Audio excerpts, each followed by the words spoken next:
It was pleasure of Classic Revive to spend quality time with Mr. Anil Wagji, an environmentalist, founder member of Hirva Swapna.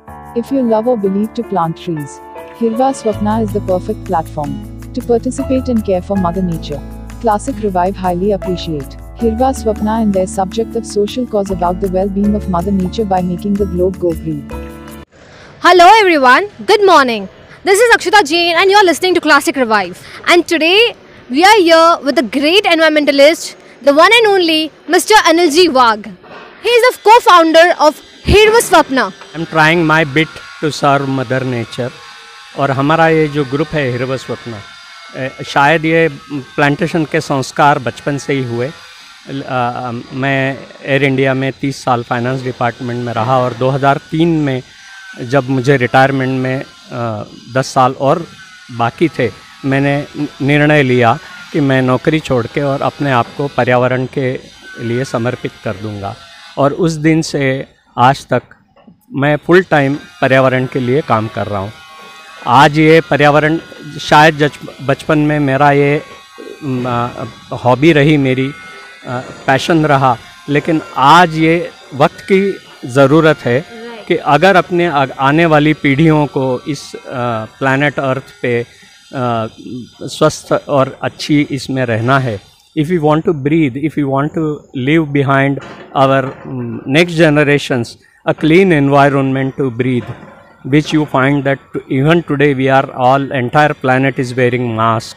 This is all wrongdoing of human beings who have been destroying planet Earth for last centuries under the name of so-called development. Cutting trees, destroying green cover, wasting natural resources like water, not conserving Mother Earth soil, it is being eroded. So we are rather suffering because of all our wrongdoings, and Hirva Swapna is doing its a little effort to revive green cover on planet Earth. That's why we call it as Hirva Swapna, that is green dream. तो जैसे कि आपने बताया हिरवा स्वप्ना, तो I would like to ask कि what made you to be an environmentalist? सिर्फ plantation ही क्यों चूज़ किया? वाई नॉट NGOs या फिर ऐसी बहुत सारी चीज़ें हैं जिसमें हमें सोशली एक्टिव होना पड़ेगा। So why did you choose plantation? Yes, I agree with you. जैसे कि बहुत सारे काम करने हैं, एजुकेशन है, हेल्थ है, हाइजीन है, बाद में सिविक क्लीनलीनेस है, सब कुछ है। लेकिन एक बात पे अगर गौर करोगी तो इस प्लैनेट अर्थ पे जो सृष्टि का निर्माण हुआ उसमें सबसे पहले वनस्पति आई, और वनस्पति के बाद में उसमें जीव पैदा हो गए, इंसेक्ट्स जिसको बोलते हैं अपन, वो जीव पैदा हो गए। और उसका जैसे डार्विन की थियोरी ऑफ इवोल्यूशन है, इंसेक्ट से फिर 4 लेग्ड एनिमल्स हो गए, ये हो गए, और मानव की सृष्टि का जो निर्माण हुआ उसमें सबसे आखिरी में वनस्पति और मछलियाँ आने के बाद 20,000 साल बाद मानव पृथ्वी पे आया है। लेकिन मानव में अपने अहंकार में पृथ्वी को, प्लैनेट अर्थ को खुद मालिक समझ बैठे और बाकी लोगों पे अत्याचार करना शुरू किया और डिस्ट्रक्शन शुरू किया। तो अगर ये जो सृष्टि का विनाश की तरफ जो बढ़ रही है उसको अगर बचाना है तो हमें जो जिसको बोलते हैं पीछे जाना पड़ेगा इस घटनाक्रम में। और वनस्पति को आप अगर फिर से रिवाइव करोगे, ग्रीन कवर को आप अगर रिवाइव करोगे, तो बाकी जो एस्पेक्ट्स है, वन्य जीव है, मछलियां है, या ये जो है वो आप ही आप उनका पुनर्निर्माण होगा। क्योंकि ये सब बाकी चीज़ें जो है ये सब डिपेंडेंट है बेसिकली फूड, और फूड यानी ग्रीन। तो आसपास अपने जो वनस्पतियां हैं अपने को जानकारी नहीं, टोटल 40-45 हज़ार की किस्म के सब्जियां हैं जिसमें कि मानव जात सिर्फ 200 या 300 सब्जियां जानता है। अनेक चीज़ें आसपास ऐसी है कि जिनको अपन कचरा समझ के उखाड़ के फेंक देते हैं, कि जो खाने पीने की वनस्पतियां हैं, औषधीय वनस्पतियां हैं, इनकी जानकारी सदियों से विलुप्त होती जा रही है जानकारी। सो ग्रीन कवर इसलिए करना है। हिरवा स्वप्ना ने ये ग्रीन ड्रीम, हिरवा स्वप्ना इसलिए देखा, ये सपना इसलिए देखा कि आप अगर ग्रीनरी को रिस्टोर करोगे, हरियाली को फिर से ये करोगे प्रस्थापित, तो बाकी चीज़ें आप ही आप दोबारा निर्मित उनकी हो जाएगी। सो बेसिकली हमने मूल मुद्दा जो है उसके ऊपर कंसंट्रेट किया। जैसे आप मुझे वहाँ पे बता रहे थे कि like there are different ways of plantation, और हर एक झाड़ या पौधा अलग अलग तरीके से हमें मदद करता है। तो व्हाट यू थिंक कि कौन सा झाड़ हमें किस तरह से हेल्प करता है, और कौन सा झाड़ कहाँ पे प्लांट करना चाहिए? एक्चुअली कोई भी वनस्पति या तो कोई भी ईश्वर निर्मित चीज़ जो है प्लैनेट अर्थ पे, इस हर चीज़ का अपना अपना रोल है और हर चीज़ इम्पोर्टेंट है। कोई भी चीज़ इन्फीरियर या कोई भी ये नहीं है। हर चीज़ का एक मैं छोटा सा उदाहरण देता हूँ कि चूहे को जनरली अपन लोग ख़राब मानते हैं कि खेत में चूहे आ गए तो ये बनाते हैं, लेकिन चूहा रेन वाटर हार्वेस्टिंग करता है। चूहा जो ज़मीन में अपने बिल बनाता है, बारिश में पानी उसमें घुसता है और जो अदरवाइज समुंदर में बह के खारे पानी में कन्वर्ट होता है तो लेकिन चूहों की मात्रा ज़्यादा बढ़ना नहीं चाहिए, इसलिए ईश्वर ने सांप का निर्माण किया। सांप चूहे खाता है, सांप ज़्यादा हो गए, आउट ऑफ प्रोपोर्शन हो गए, तो उनको रोकथाम करने के लिए नेवला बनाया। तो ये जो इकोलॉजिकल बैलेंस जिसको बोलते हैं या बायोडाइवर्सिटी मेंटेन करना, ये ईश्वर के, उसमें human interference has only spoiled the things. So human interference जितना कम होगा उतना सृष्टि अपने आप को सहज कर रख सकती है और इकोलॉजिकल बैलेंस मेंटेन कर सकती है। अब जहाँ तक झाड़ लगाने का सवाल है, ये बहुत अच्छा सवाल है। गलत जगह झाड़ लगाने से भी कई जगह फ़ायदे से नुकसान हो सकता है। जैसे हम लोग प्लांटेशन करते हैं, स्कूल में अगर मैंने जाके जामुन और आम के कैरियों के झाड़ लगाए तो प्रिंसिपल 1 साल के अंदर वो सब झाड़ उखाड़ के फेंकवा देगी, क्योंकि बच्चे कैरी के लिए पत्थर मारेंगे, कांच फूट रहे, ये फूट रहा है, शिकायतें आएगी, झगड़े होंगे। सो अनाथालय वृद्धाश्रम है, जिनको अपने को अच्छा खाना देना है, न्यूट्रिशन देना है, वहाँ हम 80% फलों के झाड़ लगाते हैं, क्योंकि हमको उनको एक तो additional source of parallel income create करना है। फल खाएंगे भी, उगाएंगे, खाएंगे, अच्छा सेहत रहेगी उनकी, और उनको बेच के और एक रेवेन्यू होगा। अस्पताल हो तो वहाँ क्या चाहिए? शुद्ध हवा चाहिए, जो पेशेंट है उसको ऑक्सीजन अच्छा चाहिए और मन उसका प्रसन्न होना चाहिए। तो वहाँ हम खुशबू, रंग और हरियाली वाले पौधे लगाते हैं। जैसे श्मशान है, सिमेट्रीज, वहाँ जलाई जाती है, देह जलाया जाता है, तो वहाँ प्रदूषण होता है, तो वहाँ बर्ड पीपल सरीके ऑक्सीजन ज़्यादा निर्माण करने वाले झाड़ लगाते हैं। और मेन तो ये है कि जितने बर्ड्स, बीज एंड बटरफ्लाइज, हमारा एक मैंने स्लोगन है हिरवा स्वप्न का, BBB capital, birds, bees and butterflies. जितना मानव वृक्षारोपण कर सकता है उससे हज़ारों गुना वृक्षारोपण ये बर्ड्स करते हैं। उनके परागीभवन जिसको बोलते हैं, पॉलिनेशन, दीज आर पॉलिनेटर्स। अगर पॉलिनेशन नहीं होगा तो अपना फूड बंद हो जाएगा। अल्बर्ट आइंस्टाइन ने कहा है कि प्लैनेट अर्थ से बटरफ्लाइज और बीज अगर गायब हो गई तो सृष्टि का विनाश है, मानव का अस्तित्व ही खत्म हो जाएगा कुछ सालों में, डिकेड्स में। क्योंकि जो अपन फूड खा रहे हैं उसका पॉलिनेशन जो है ये बर्ड्स, बीज एंड बटरफ्लाइज करते हैं। एक छोटा सा इसका भी उदाहरण दूंगा। गिलहरी जो रहती है उसको बेर के बीज, खजूर के बीज, हार्ड नट्स बहुत अच्छे लगते हैं, तो वो इकट्ठा करती है कि सीज़न है तो इकट्ठा करो, बाद में जब सीज़न ख़त्म हो जाए साल भर ये खाऊंगी। और वो बेचारी गिलहरी ज़मीन में गाड़ देती है उनको सबको छुपा के, और इतने गाड़ती है और बाद में भूल जाती है कहाँ गाड़े हैं, तो उसके प्लांट्स बनते हैं। सो जितने पौधे गिलहरी या एक तोता कहीं अमरूद खाएगा, गुआवा खाएगा और जाके आधा गिर जाएगा उसके मुंह से, बाद में शीट से, तो उसके पौधे उगाते हैं। अपन पाते हैं अक्सर पुरानी बिल्डिंगों पे बर्ड पीपल के पौधे 7वें 8वें माले पे उगे रहते। These are birds that are spreading the greenery more than human beings. तो झाड़ कौन सा कहाँ लगाना, इसका एक ये होना चाहिए। सोसाइटी में कौन से झाड़ लगाना, अस्पतालों में कौन से लगाना, श्मशानों में कौन से लगाना, अनाथ आश्रम, वृद्धा, तो उसकी यूटिलिटी पर्यावरण का, ये हर झाड़ पर्यावरण के लिए अच्छा है, लेकिन इसका उपयोगिता किसको कितनी है। आज अपन पाते हैं कि किसान आत्महत्या कर रहे हैं देश भर में, क्योंकि वो सिर्फ चावल उगाते हैं या गेहूं तो गेहूं उगाते हैं।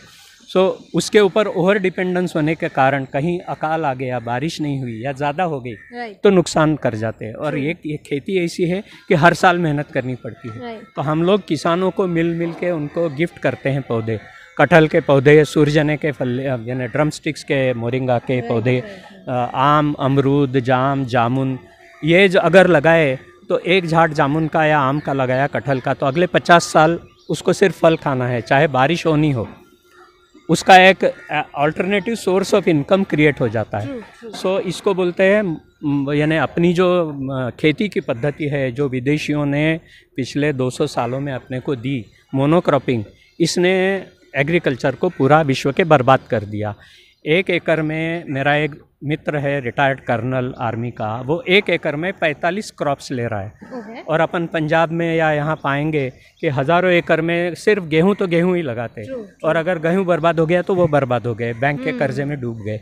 तो वो 1 एकड़, do you think that this help us economically? Tremendous help होगा। एक एकड़ ज़मीन में अगर गेहूं लगाएंगे तो सिर्फ गेहूं हो जाएगा। आजकल उसको बोलते हैं 5 लेयर फार्मिंग। ज़मीन के अंदर आप अदरक, हल्दी, लहसुन, प्याज लो, ज़मीन के ऊपर के लेवल पे आप टमाटर, शिमला मिर्च या सब्जियां, बैंगन, भिंडी ऐसे लो। आप बड़े झाड़ लगाओ थोड़े साइड बीच बीच में, जिसमें नींबू है, जाम है, ये है। बाद में बड़े वृक्ष लगाएंगे, उनके ऊपर आप क्रीपर्स छोड़ो, काली मिर्च है, लेंडी पिपरी है, या सब्जियां है, स्नेक गार्ड जिसको बोलते हैं, या लौकी है, ये सब चढ़ाओ, क्रीपर्स। तो आपने ज़मीन के, एक ही ज़मीन में अपन 5 डिफरेंट प्रकार के क्रॉप्स अपन ले सकते हैं। 5 डिफरेंट यानी ज़मीन के नीचे वाले, ज़मीन के ऊपर के, और टोटल देखोगी तो आप 1 एकड़ में 45 से 50 टाइप के क्रॉप्स ले सकते हैं। तो ये ज़मीन का मैक्सिमम उपयोग करना है, दोहन नहीं करना है, लेकिन उपयोग करना है। और इसका ये जो क्रॉप्स रहते हैं, जैसा मैंने पशु पक्षी और इनका आपसी सहयोग का जो बोला, बायोडाइवर्सिटी, आज ज़मीन में अगर मैंने दालें उगाई, तो वो दालें उगाने के बाद में उसकी जो जड़ें रहती है वो ज़मीन में नाइट्रोजन पैदा करती है, जो कि दूसरे फलों को काम आती है, ज़मीन को उपजाऊ बनाती है। एक ही क्रॉप अगर किया तो उसमें कोई उस क्रॉप को भी हेल्प नहीं होती, लेकिन अगर मल्टी क्रॉपिंग किया उसमें, तो उसमें एक दूसरे के सहयोग से ये करते हैं। तो ये सारे काम करने के लिए दैट इज़ ऑब्वियस कि फंडिंग की और ये सब चीज़ों की बहुत ज़्यादा ज़रूरत पड़ती है। सो do you get any government support, और या फिर ऐसा कुछ जहाँ से आपको फंडिंग मिले सो दैट ये काम और ज़्यादा अच्छे तरीके से हो? यस, किसी भी काम करने के लिए पैसे की ज़रूरत तो होती है, लेकिन पैसा ही सब कुछ नहीं है। हमारा ध्येय किसी संस्था को बड़ा पैसे के बैलेंस से बड़ा करना नहीं है। हमारा प्लांट्स का बैलेंस ज़्यादा होना चाहिए। पैसा एक्यूमुलेट करने में हम विश्वास नहीं करते, ना ही हम किसी के पास अप्रोच करते हैं डोनेशन के लिए, ना ही सरकारी किसी मदद की अपेक्षा करते हैं, और ना ही कंपनियों से CSR के लिए जाते। हमारा इंटरेस्ट ये है कि आज की पीढ़ी और हम जो काम हमने जो शुरू किया है वो आगे लेके जाने वाली युवा पीढ़ी और आज के बच्चे जो है ये हमारे काम को आगे बढ़ाए। तो मास पार्टिसिपेशन या सहयोग जिसको बोलते हैं वो हमको ज़्यादा इम्पोर्टेंट है बजाय के पैसा कम इकट्ठा करना। और मैं हमेशा बच्चों को उसको बताता हूँ, चैरिटी बिगिंस एट होम। मेरे पोते का बर्थडे था तो मैंने पोते को लेके जाके उसके बर्थडे को उसको बता के कि तेरा बर्थडे तो आज अपन 10 साल का हो रहा है तो 10 पौधे लगाएंगे। तो 10 पौधे उसने जो लगाए, अब छोटा 10 साल का बच्चा है, उसने दोस्तों को जाके बताया कि मैंने आज 10 पौधे लगाए देखो। तो वो 10 बच्चे जो उसके दोस्त थे अपने माँ बाप से झगड़े कि आरव ने 10 पौधे लगाए, हमको 11 लगाना है। So that is how we create a healthy competition. और हमारे परिवार में, हमारे ग्रुप में किसी का भी जन्मदिन हो, किसी की भी मैरिज एनिवर्सरी हो, किसी के यहाँ किसी की बरसी हो या पुण्यतिथि जिसको बोलते हैं वो हो, किसी के पूर्वजों की स्मृति में कोई पेड़ लगाना चाहते हो, तो हम चाहते हैं कि आप हमें पैसे मत दो, आप आओ मिट्टी में हाथ डाल के पौधे लगाओ। तो एक तय किया है कि मिनिमम 500 रुपये के पौधे लगाएगा। तो हम लोग बस करके भी, हमारा कार्यक्षेत्र जो है पूना से लेके तो यहाँ पे पालघर तक हम लोग पौधे लगाते हैं। और सिर्फ यहाँ तक हमने अपने आप को रिस्ट्रिक्ट नहीं रखा है, इंदौर है, चेन्नई है, सांगली है, उदयपुर है, सब जगह हम काम कर रहे हैं, पौधे लगा रहे हैं। जहाँ जाना संभव नहीं है वहाँ वीडियो कॉन्फ्रेंसिंग पे हम काम करते हैं। लेकिन जहाँ तक हो सके, अगर विदिन 2-3 आवर्स ड्राइव अगर जगह हो तो हम लोग हमारे ग्रुप के लोगों को बस करके वहाँ लेके जाते हैं। सब लोग मिट्टी में हाथ डालते हैं, अपने अपने बच्चों को लेके आते हैं जिनको संभव है, और किसी का भी जन्मदिन और ऐसा ओकेजन हो तो ये वह व्यक्ति अपने स्वेच्छा से जो पैसे देता है और उसके पूरे के पूरे झाड़ लगते हैं। हमारी संस्था के पास कोई बैंक बैलेंस नहीं है, ना ही बैंक अकाउंट है, और ना ही हम एक्यूमुलेट करते हैं। जैसे ही पैसा आता है उस पैसे के तुरंत पौधे लगाए जाते हैं। और इसलिए हम लोग जहाँ जहाँ सोसाइटीज़ में जाते हैं प्लांटेशन करने, तो हम उन लोगों को बताते हैं कि बड़े लोग ज़्यादा नहीं आए तो चलेगा, लेकिन बच्चे ज़रूर होना चाहिए। तो बच्चों को हम महत्व समझाते हैं। So do you have any message for our youth, और आप यूथ को कैसे कनेक्ट करते हो इस सब चीज़ों से? हम स्कूलों में जाते हैं, वर्कशॉप्स कंडक्ट करते हैं बच्चों को कि भाई बहुत सारी ऐसी सामाजिक संस्थाओं को बता के रखा है कि हम लोग जब भी प्लांटेशन जाएंगे, कई लोग अप्रोच करते हैं कि जूम सेशन लो या ये करते हैं, हम मना करते हैं उसके लिए। हम बोलते हैं हम जब भी प्लांटेशन में जाएंगे आपके ग्रुप से आप सिर्फ 10 बच्चे भेजिए हमारे साथ में, जहाँ फील्ड में मिट्टी में हाथ डालना हम सिखाएंगे उनको। आज अपनी जो दुर्दशा हो रही है वो अपन ज़मीन से, जिसको बोलते हैं ना ज़मीन पे पैर टिके नहीं है, तो ज़मीन को जुड़ जाओ, फिर मिट्टी से हाथ और पैर जुड़ने दो। अपन अपने इलेक्ट्रिकल इंस्ट्रूमेंट्स को अर्थिंग देते हैं, लेकिन मानव खुद को अर्थिंग नहीं देता, महंगे महंगे जूते पहन के ये करता है। हम लोगों को संदेश देते हैं बेयरफुट वॉक करो। ज़मीन में जितनी ऊर्जा और इलेक्ट्रिकल एनर्जी है, ये जो है ऊर्जा, वो अपने आप अपने शरीर में आ जाएगी। फॉरेस्ट बाथिंग जिसको बोलते हैं, आप एक वृक्ष को आलिंगन दे के 20 मिनट के लिए खड़े रहेंगे। आज दुर्भाग्य है कि एक व्यक्ति अपना मोबाइल चार्ज करने के लिए भूलता नहीं है, अपनी स्कूटर कार सर्विसिंग को देने के भूलता नहीं है, लेकिन अपने शरीर को चार्जिंग पे रखता नहीं है। तो एक झाड़ को आलिंगन देना, ज़मीन से जुड़ना, ज़मीन को टच करना, ये आपका चार्जिंग है। हमारे ग्रुप में मेजॉरिटी अब तो सीनियर सिटीजन्स है, युवा जुट रहे हैं आजकल, लेकिन ये सीनियर सिटीजन्स भी इस एज में 60, 65, 70 साल में गेती फावड़े चला रहे, मिट्टी में हाथ डाल रहे, पसीना निकाल रहे, मेहनत कर रहे। तो ये ऊर्जा धीरे धीरे मोबाइल पे जो बच्चे गेम्स खेलते हुए चिपके रहते हैं मोबाइल को, या इवन युवा पीढ़ी धीरे धीरे अपना स्टैमिना कम करते जा रहे हैं। आज जो शारीरिक ऊर्जा और ये जो है टेक्नोलॉजी ने इतना प्रभाव डाल दिया है कि बाहर के मैदानी खेल जिसको बोलते हैं वो खेल ही बंद हो गए हैं, सब कंप्यूटर गेम्स पे चले गए। तो हम लोग उस युवा पीढ़ी को और फ्यूचर जनरेशन्स को फिर से नेचर की तरफ लेके जाने का प्रयास कर रहे हैं। उनको इसका इम्पोर्टेंस समझाते हैं, स्कूलों में जाते हैं, उनको जैसे अपने यहाँ से प्लास्टिक के कैंस फेंक देते हैं, हम वो इकट्ठा करके बच्चों से उनसे पेंटिंग करवा लेते हैं, उसको गमले करके इस्तेमाल करते हैं, उसमें झाड़ लगाते हैं, पॉट्स लगाते हैं। So we are trying our best to approach each and every corner and each and every level of community, farmers हो या स्कूल्स हो, अस्पताल हो, सबके यहाँ जाके युवा पीढ़ी को इसमें लाने की कोशिश कर रहे हैं ताकि उनका भविष्य जो है वो सिक्योर हो। So do you have any 3-word message for our youth? Bee birds bees and butterfly, यही है जो आपको आज जो आप खा पी रहे हो, जो आम खा रहे हो, फल खा रहे हो, वो लगाया होगा किसी ने ज़रूर पेड़, लेकिन जितने भी पेड़ लगे हैं ये इन लोगों ने लगाए हुए। मानव निर्मित जंगल दुनिया में 1% भी नहीं है। आप जो अमेज़ॉन के जंगल बोलते हो वो कोई मानव जात ने लगाए हुए नहीं है, या दुनिया के जितने बड़े फॉरेस्ट है ये सब इन पंछियों ने और पक्षियों ने, इन्होंने जानवरों ने, उन्होंने लगाया है। तो इनसे ऑन कैमरा और ऑफ कैमरा बात करते करते मैं सिर्फ इन्हें इतना जान पाई हूँ कि मेहनत इतनी शांति से करो कि अपनी कामयाबी शोर मचा दे। तो आखिर में क्या आप कुछ कहना चाहते हो? मैं सबसे पहले तो मेरे साथ ये जो आपने इतनी तारीफ़ करी और काम के बारे में बताया, हमारे हिरवा स्वप्ना के फाउंडर मेंबर्स प्रभा मैडम और किरण महाजन दोनों के साथ साथ हमारे हिरवा स्वप्ना के सभी पैशनेट नेचर लवर्स को धन्यवाद देना चाहता हूँ। वो उन्हीं की ताकत है जिसके कारण हम लोग इतना कर पा रहे। हम साथ है सब, कोई हमारे यहाँ लीडर नहीं है, कोई फॉलोअर नहीं है, हम सब साथ है। आज क्लासिक रिवाइव के कारण मुझे ये अपनी बात मासेस तक पहुंचाने का जो मौका दिया, और जो काम वो कर रहे हैं कि जहाँ जहाँ सोसाइटी में अच्छे काम हो रहे हैं उन कामों को हाईलाइट करके जनता तक पहुंचाना, और लोगों को एक पॉजिटिव संदेश पहुंचाना, ये जो काम क्लासिक रिवाइव कर रही है उसके लिए मैं उनका बहुत बहुत आभारी हूं। और हमारी संस्था के बारे में इतनी अच्छी सोच रखने के लिए एक बार दोबारा धन्यवाद देके आपको बहुत बहुत शुभकामनाएं देता हूं। आपका काम ऐसा ही जारी रहे और आप इस क्षेत्र में बहुत तरक्की करें। My best wishes. Thank you so much.